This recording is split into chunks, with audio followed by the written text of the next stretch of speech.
Evening. This is Granddaddy at Granddaddy Said What.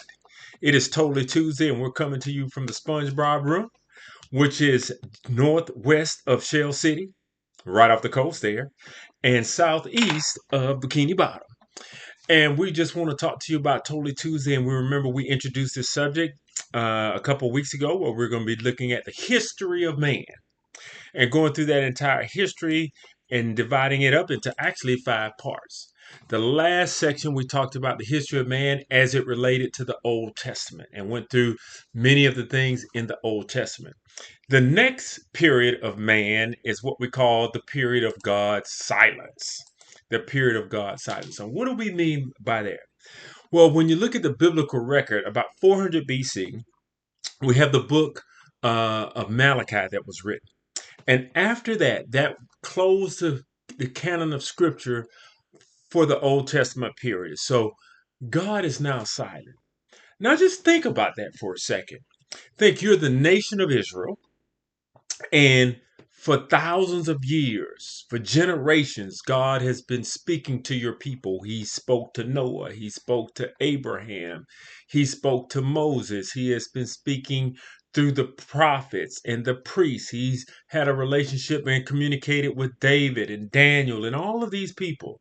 And after years and years of God giving his people instruction and insight on how they should live, he has now said, I'm not talking to you anymore. I'm not writing to you anymore. I'm not sending prophets your way anymore. For a while, you're going to understand what it's like not to hear from me. So, after the end of Malachi, then what we have is what we call the Hellenization of Israel.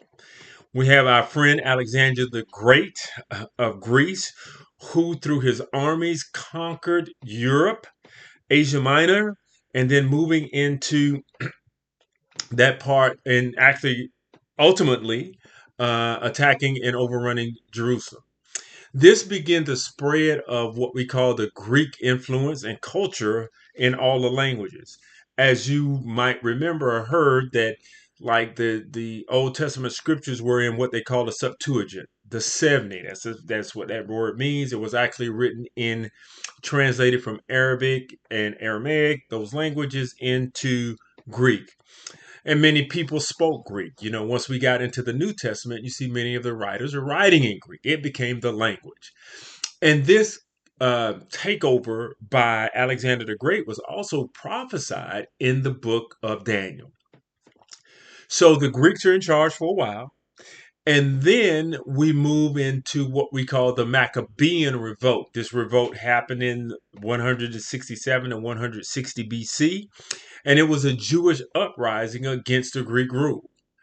It was led by a priest, not anybody named Maccabee, but by a priest, Mattathias. He led this revolt, and they ended up capturing Jerusalem. The revolutionary folks from Israel captured Jerusalem, and they reconstructed the temple of Jerusalem.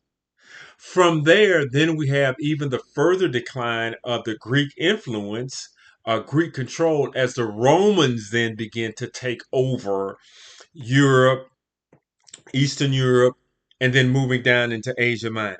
So when we get to this point around 100 BC, excuse me, about 0 BC, or we're getting ready to move to AD, around the birth of Christ time, you see it is the Romans that are in control under the leadership of Caesar.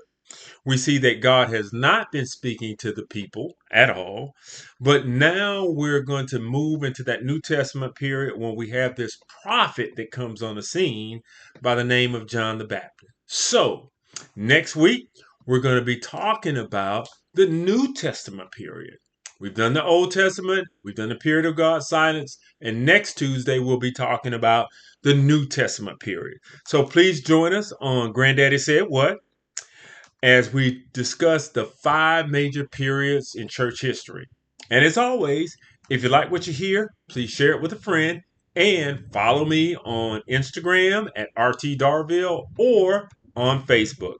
You have a blessed day, and remember, we love you here at Granddaddy Said What.